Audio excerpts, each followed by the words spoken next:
नमस्ते। चिकित्सा और स्वास्थ्य कार्यक्रम के और एगो कड़ी में आप सभी दर्शक लोग के बहुत बहुत स्वागत करत हैं। जा स्वास्थ्य मंत्रालय के सहयोग से ई कार्यक्रम आप लोग तक पहुंचावल जला और आज हमने के जोन विषय पर बात करब जा वह आत्महत्या रोकथाम दिवस। हर बरिस 10 सितंबर के ई दिवस मनावल जाला और ई देखल गल बाती कि हर बरिस लगभग 7 लाख आदमी दुनिया भर में अपन जान लेवेलन स। कौन कारण रहिला, कौन कौन तरह के इलाज उपलब्ध बाते जे लोग आत्महत्या करे के कोशिश करेलन स, या फिर कौन कौन तरह के जानकारी अभियान चलावल जाला ई आत्महत्या के रोकथाम खातिर, इस सब के बारे में आज हमने बात करब जा ई कार्यक्रम के जरिए। और ई आज स्टूडियो में हमने के संगे हवन स्वास्थ्य मंत्रालय के साइकियाट्रिस्ट डॉक्टर प्रयाग जी। आपके बहुत बहुत स्वागत करते हैं जा। नमस्कार श्रीमती गोबिंद जी, नमस्कार दर्शकों। तो सबसे पहले हम आपसे ई जाने खोजब, जब हमने आत्महत्या के बारे में बात करी जा, आत्महत्या कौन सी है, क्या ई एगो अपराध है? आत्महत्या एक तरीका है जिससे लोग अपने आप को मारते हैं। हमारे जीवन में अनेक तरह के परेशानियां उत्पन्न होती हैं और कुछ लोगों जिनका जो मुकाबला शैली है वो कमज़ोर होते हैं, इन तरह के लोग आत्महत्या के सहायता लेते हैं। हमारे जीवन में खासकर इन दिनों कई समस्याएं उत्पन्न होती हैं, जैसे कि स्ट्रेसफुल लाइफस्टाइल, फैमिली में तनाव, हस्बैंड और वाइफ में हिंसा, स्कूल में बुलिंग, कंपटीशन स्कूल में। तो ये सब कारण होते हैं जो आदमी को आत्महत्या का सहायता लेना पड़ता है। यानी जैसे आप बोलत हो, तो ज़्यादातर जोन बातें जो लोग ई तरह से अपन जीवन के अंत करे के कोशिश करें सा, या फिर अपन जीवन के अंत करें सा, वो लोग के उम्र जोन बातें वो जैसे वजह वो टीनेजर से शुरू हो जाला। दुनिया भर के आंकड़े से हम अभी देख रहे हैं कि 15 और 29 इयर्स के युवा पीढ़ियों में आत्महत्या ने एक खतरनाक मोड़ ले लिया है। और यहाँ भी देखा गया है कि इन लोगों में नशीली दवाओं का उपयोग ये लोग करते हैं। और जब आपको स्ट्रेस होता है और आप नशीली दवाएं लेते हैं तो आत्महत्या करने का जो संभावना है बहुत ज़्यादा होता है, क्योंकि ड्रग से हम पीड़ित होते हैं अवसाद जैसे रोग से, और आत्महत्या करने का प्रभाव बहुत ज़्यादा होता है। और ये जो युवा पीढ़ी है उनका, जैसे मैंने अभी आपसे कहा, उनका जो कोपिंग स्टाइल है वो बहुत ज़्यादा कमज़ोर होते हैं। और अगर एक प्रॉब्लम उनके सामने आता है, प्रकट होता है, तो वो क्या करें उनको पता ही नहीं है। इसीलिए आसान तरीका वो ढूंढते हैं, वो आत्महत्या से प्रभावित हो जाते हैं। और ज़्यादा वो अपने दोस्तों से भी प्रभावित होता है। और इन तरह के केसेस जब हम देखते हैं, हम इनको कॉपी कैट सुसाइड बोलते हैं। जहाँ एक दोस्त ने सुसाइड किया है तो वो भी करेगा अपने समस्याओं को ख़त्म करने के लिए। तो मॉरिशस में जब देखी रह जा त ई तरह के जोन कांड होवेला या फिर ई तरह के जोन अपराध होवेला, आप लोग के बहुत सामना पड़ेला करे की, तो कौन तरह से जानकारी अभियान चलावे के प्रयत्न करल जाता? देखिए, इस कार्यक्रम के माध्यम से ministry of health and wellness ये जागरूकता ले आना चाहता है सभी मॉरिशन वासियों पे, कैसे लक्षण पहचान सके एक आदमी जब सुसाइड के सोच से पीड़ित है। खासकर पेरेंट्स को, माँ पिता को, जो समझ नहीं पाते हैं क्यों उनके जो प्रियजन हैं, उनके जो बच्चे लोग हैं, वे चुप रहते हैं, वे खुल के बात नहीं करते हैं, ठीक से काम नहीं करते हैं स्कूल में, तो कैसे वे पहचान पाएंगे कि उनके जो बच्चे लोग हैं इन तरह के लक्षणों से ग्रस्त हैं और शायद सुसाइड सोच से भी पीड़ित हैं। इसीलिए इन कार्यक्रम के माध्यम से हम जागरूकता पैदा करना चाहते हैं। ये एक और चीज़ है कि मॉरिशस में ये जो मानसिक रोग हैं उसको अभी भी हम एक कलंक मानते हैं, वर्जित मानते हैं। तो अगर आप सोचेंगे कि आपके बच्चे जो हैं अभी सिर्फ उदास हैं और ये सोचेंगे कि समय के साथ ये जो उदासी है ये कम हो जाएगा, तो शायद आप एक बहुत बड़ी गलती कर रहे हो, क्योंकि शायद ये गंभीर अवसाद से भी गुज़र रहा हो और या कोई और मानसिक रोग से। अगर आप उनको आकलन के लिए नहीं ले आएंगे, ठीक समय पर नियमित समय पर ट्रीटमेंट शुरू नहीं होगा, तो ये आत्महत्या तक जा सकता है या प्रयास कर सकता है। तो हेजा परी जब एगो व्यक्ति या फिर एगो जवान जन बाते आत्महत्या करे के प्रयास करेला, वो प्रयास अगर असफल हो गल त ओकर मानसिक स्वास्थ्य पर असर पड़े सकी। देखिए, अगर एक युवा जन जो है वो आत्महत्या का सहायता लेता है, तो इसका मतलब है वो कोई लक्षण से गुज़र रहा होगा, जैसे कि अवसाद, उदासी, रुचि नहीं दिखाना अपनी गतिविधियों में, कम खाता हो, कम सोता हो, चिड़चिड़ा हो, अपने आप को नालायक समझ रहे हो। तो अगर नियमित समय पर आप उनका सहायता नहीं करेंगे, ट्रीटमेंट इलाज शुरू नहीं करेगा, तो ये तो गंभीर अवस्था में ही चला जाएगा और वो आत्महत्या का सहायता लेगा। अभी अगर उसने प्रयास किया हो और ये ना सफल हुआ हो, तो संभावना है कि और एक बार वो करेगा, ये बहुत ज़्यादा हो जाता है। और जो तरीका वो यूज़ करेगा अपने आप को ख़त्म करने का, ये और भी गंभीर हो जाएगा। और ये जो अवसाद से वो पीड़ित था, ये ठीक नहीं होगा जब तक आप उनका आकलन नहीं करेंगे और इलाज शुरू नहीं करेंगे। और अगर आपने इलाज भी शुरू किया हो, तो अगर ये जो लक्षण है अवसाद का और आत्महत्या का सोच का वो ख़त्म हो जाता है, तो इसका मतलब नहीं है कि ये जो आपके प्रियजन है वो एकदम ठीक हो गया है।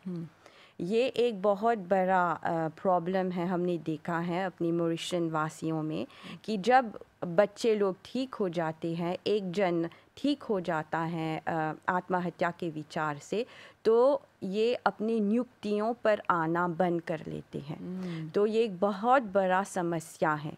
इसीलिए हम सलाह देना चाहेंगे हमारे मॉरिशन वासियों को कि जब उनके मरीज़, उनके प्रियजन मानसिक रोग से ग्रस्त हैं, तो उनको नियमित समय पर अपनी नियुक्तियों, अपॉइंटमेंट्स पर ले आना चाहिए, ताकि ये जो साइकियाट्रिस्ट, साइकोलॉजिस्ट जो भी उपलब्ध हैं उन पर आकलन कर सके और दवा कब शुरू करना है, कब बंद करना है, कब आगे बढ़ाना है, ये सब उन पर छोड़िए। मान लीजिए कि एगो ऐसन रोगी बाते जे अपन अपॉइंटमेंट पर नहीं आल, त ओकर तरफ आप लोग के परेला जाए के या ओकरा बुलावल जाला ओकर परिवार के तरफ आप लोग के परेला जाए के? काफ़ी समय से ministry of health and wellness ने एक कम्युनिटी आउटरीच सर्विस रखा है। ये उपलब्ध है हर अस्पताल में, जैसे कि जहाँ मैं काम अभी करती हूँ JNH में। तो इस कम्युनिटी आउटरीच सर्विस में क्या होता है, वहाँ पर साइकियाट्रिक नर्सेज होते हैं। ये जो कम्युनिटी आउटरीच सर्विस है, ये एक नया सर्विस है जो उपलब्ध है मॉरिशस में। एक मैं आपको एग्ज़ाम्पल दूंगी, एक उदाहरण दूंगी। कई बार अप्स एंड डाउन होता है। जब एक मरीज़ नहीं आता है अपॉइंटमेंट्स पे, तो उनके घर वालों को हम फ़ोन पर बातचीत करते हैं, उनसे कहते हैं कि ले आना चाहिए अपॉइंटमेंट्स पे। अगर वे 2 बार 3 बार नहीं आते हैं तो उनके घर तक जाते हैं साइकियाट्रिक नर्सेस, और वहाँ जो कठिनाई होती है, ये लोग अक्सर दरवाजे ही बंद रखते हैं और इलाज के लिए मना करते हैं, क्योंकि इन लोगों के लिए हमें लगता है कि मानसिक रोग जो है अभी तक एक कलंक जैसा है। जितना देर आप करेंगे अपने अपने परिवार लोग को इलाज तक ले आने के लिए, अपॉइंटमेंट्स तक ले आने के लिए, उतना देर हो जाएगा और उनको बचाना आत्महत्या से बहुत मुश्किल हो जाएगा। तो ई तरह के जब स्थिति उत्पन्न होवेला, जिसे आप बोलत हवा कि कौन कौन कठिनाई के सामना पड़ेला करे के, लेकिन जोन व्यक्ति अपन नियमित इलाज करावता वो आवता, त ओकर ई इलाज जोन बाती कितना समय लेक चले सकी, क्या वो ई जोन कैसे बोला जाला ई परेशानी से निकले सकी? मुफ्त इलाज जो है हर मरीज़ के लिए अलग होता है। इलाज कब कंटिन्यू करना है, कब शुरू करना है, कब कम करना है, कब बंद करना है, ये सब मरीज़ के स्थिति पर डिपेंड करता है, निर्भर करता है। जैसे कि अगर एक इंसान का एक पारिवारिक इतिहास है आत्महत्या का, तो आकलन जो है ये तो चालू ही रहना है। रेगुलर अपॉइंटमेंट्स पर आकलन ठीक से हो जाएगा। अगर ट्रीटमेंट कंटिन्यू करना है तो ये सब उसी समय हम डिसाइड करते हैं। अगर एक इंसान स्ट्रेसफुल कंडीशन पर जा रहा है, जैसे कि एग्ज़ाम्स, शादी, और इतिहास में उन्होंने एक कोशिश किया आत्महत्या का, तो ये जो इंसान है वो बहुत वल्नरेबल है सुसाइड के लिए दोबारा। तो इस तरह के मरीज़ों में हम सलाह देंगे कि ट्रीटमेंट जो है कंटिन्यू करना चाहिए। जब उनका जो मुकाबला शैली है कमज़ोर नहीं है, अभी वो तैयार हैं दुनिया के जो प्रॉब्लम्स हैं उसको फेस करने के लिए, तो फिर हम देखेंगे, हम दवा को कम करेंगे, फिर बंद करेंगे, फिर आकलन करना चाहिए, और आकलन के लिए रेगुलर अपॉइंटमेंट्स पर आना चाहिए। यानी ई लोग के निगरानी जोन बातें ज़रूरी है। बहुत ज़रूरी है, क्योंकि कभी भी एक समस्या उत्पन्न हो सकती है और वो फिर से अवसाद से चिंता से पीड़ित हो सकते हैं, और इलाज अगर शुरू या कंटिन्यू नहीं किया जाता है तो ये गंभीर अवस्था में पड़ जाता है, और गंभीर अवस्था का एक कॉम्प्लिकेशन होता है सुसाइड या सुसाइड का कोशिश। जैसे हर तरह से प्रयास करल जाला कि ई आत्महत्या के दर के चाहेला कमती करे के, और ये जो लोग कोशिश भी करे के कोशिश करें सा, उ लोग के भी चाहेला सचेत करावे के, बोले के कि ई एगो अच्छा कदम नहीं है। फिर भी देखत है जा विश्व स्वास्थ्य संगठन के अनुसार हर बरिस 7 लाख व्यक्ति जोन बाते उ लोग आत्महत्या करेलन सा, और मॉरिशस में नियंत्रण के रूप में तरह तरह के कदम भी उठावल जाता। अभी जोन बातें स्टैटिस्टिक के अनुसार जैसे पिछले साल के अभी के कम होल बातें या फिर नियंत्रित बातें? मेरे पास जो आंकड़े हैं वो 2020 का है, वर्ल्ड हेल्थ ऑर्गेनाइजेशन से। 2020 में WHO ने मॉरिशस में 120 केसेस आत्महत्या का दर्ज किया था, और ये देखा गया है कि इससे ज़्यादा लोग आत्महत्या करने की कोशिश भी करते हैं, और आजकल दुनिया भर में मॉरिशस का स्थान है आत्महत्या को लेकर 87 रैंक पर। यानी कैसे बोल जाए, ये एगो चिंता के विषय अभी लेक बाती। हाँ, बहुत चिंता की विषय है क्योंकि मॉरिशस में आजकल हम क्या देख रहे हैं, ये जो युवा पीढ़ी है ये बहुत ज़्यादा वल्नरेबल हो रहे हैं आत्महत्या को लेकर। हम्म। तो डॉक्टर प्रयाग हमने के बोलिया कि जैसे देखत है जा कि स्थिति जोन बातें चिंताजनक बातें और ये विश्व स्वास्थ्य संगठन के मुताबिक एगो मेंटल हेल्थ एक्शन प्लान 2013-2030 भी स्थापित करल गल बाती। एकर पीछे एगो खास उद्देश्य बाती। देखिए अभी ये जो हमारा मानसिक साइकियाट्रिक सर्विसेज जो हैं उपलब्ध है मॉरिशस में, ये डिसेंट्रलाइज हो गया है। इसका मतलब है ये जो मानसिक इलाज चलता है मॉरिशस में, ये ना सिर्फ ब्राउन सेक्वेड मेंटल हेल्थ केयर सेंटर में उपलब्ध है, बल्कि हमारे 5 रीजनल हॉस्पिटल्स में भी उपलब्ध है। मैं आपको एक उदाहरण देती हूँ। JNH हॉस्पिटल में ये जो रोगियां हैं जो मानसिक ट्रीटमेंट के लिए आते हैं, उनका जो आकलन है, ट्रीटमेंट है, ये सब उपलब्ध है मेबर्ग हॉस्पिटल में भी, न्यू सुयाक हॉस्पिटल में भी और लेस्कालिए मेडी क्लिनिक में भी। वहाँ किस तरह के मरीज़ों को हम भेजते हैं JNH से? उन तरह के मरीज़ों जो अभी स्टेबल हैं, और जो स्टेबल मरीज़ें हैं उनका आकलन किया जाता है ये डिसेंट्रलाइज सर्विसेज में।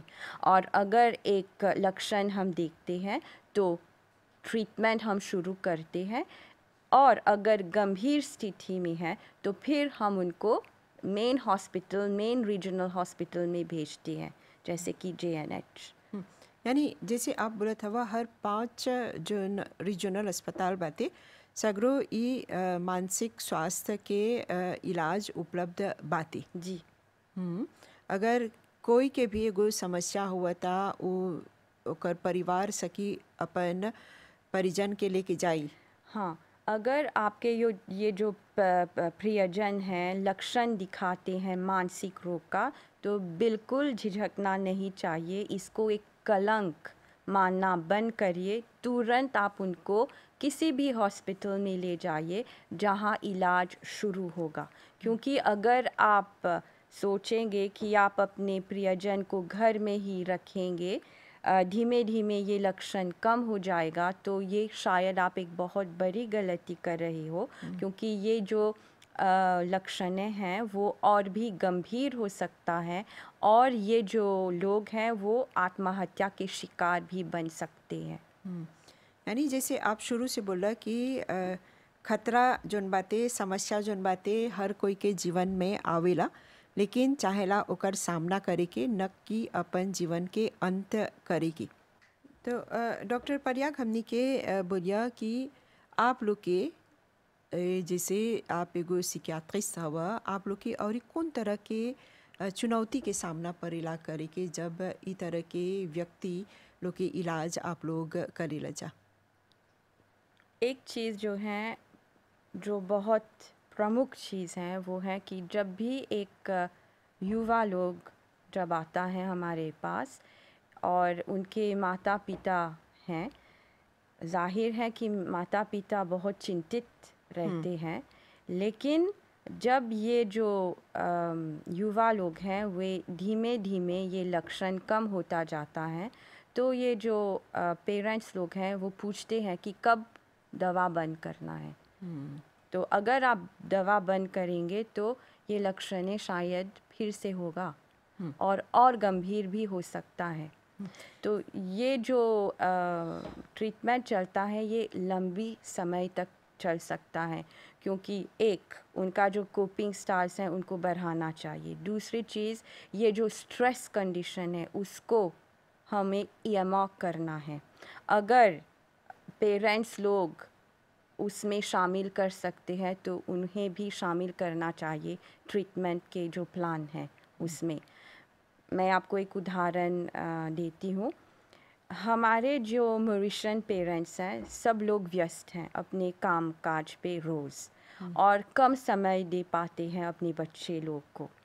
तो और ये भी देखा जाता है कि पेरेंट्स लोग जो हैं वे सब मटीरियल चीज़ें देते हैं अपने बच्चों को, लेकिन प्यार और समय कम देते हैं। इसीलिए ये एक सलाह हम देते हैं कि रोज़ अपने बच्चे के साथ आपको बैठना चाहिए, सरलता भी दिखाना चाहिए, ना सिर्फ कठोर दिखना चाहिए, और ठीक सलाह देना चाहिए किस तरह के मित्रों को रखना चाहिए, किस तरह के फिल्म्स मूवीज़ देखना चाहिए, क्या ये लोग देख रहे हैं, किस तरह के लोगों को मिलते हैं, इन सब चीज़ों पर निगरानी रखना चाहिए और समय पेरेंट्स को निकालना चाहिए अपने बच्चों के लिए। देखिए डॉक्टर परियाग, जैसे आज हमने ई कार्यक्रम में बात करी जा विशेष रूप से 16 से 29 साल के जो न युवा लोग हवन जा उ लोग कोशिश करेलन स या फिर आत्महत्या करेलन स, लेकिन जो न बड़ा आदमी बाते उ लोग भी अपन जीवन के अंत करे के कोशिश करेलन स, उ लोग के भी इलाज होवेला। जी, ये जो आत्महत्या का विचार है ये किसी भी एज उम्र को प्रभावित कर सकता है। हमारे वृद्ध अवस्था के लोग भी इससे पीड़ित हैं। जब एक इंसान आगे बढ़ता है उम्र में तो अनेक और तरह के समस्याओं कठिनाइयों का सामना करना पड़ता है, जैसे कि अकेलापन, जब पति गुज़र गया हो या पत्नी गुज़र गई हो, या जब बच्चे लोग फॉरेन कंट्रीज़ में गए हो और ये लोग एकदम अकेले पड़ जाते हैं, तो अधिकतम समय ये लोग अवसाद से पीड़ित होते हैं। और कभी कभार ऐसा होता है कि गंभीर अवस्था में वे अपने आप को ख़त्म करने की कोशिश करते हैं। और इन तरह के लोगों में हम क्या देखते हैं, ये कुछ बच्चे लोग उनको ले आते हैं आकलन के लिए, या ये भी हैं कि ये जो नेबर्स लोग हैं वे इन तरह के लोगों को ले आते हैं इलाज के लिए। तो डॉक्टर परियाग, ये आज के जो विषय बातें ये काफ़ी गंभीर बातें, एकर पर बहुत कुछ बात करे के, लेकिन समय के कमी बातें, यही खातिर अंत में आपसे यही मांग करब बोले के कि ई बरिस के विषय कौन ची है ई आत्महत्या रोकथाम दिवस के, और ई कौन सलाह देवी खोजबा।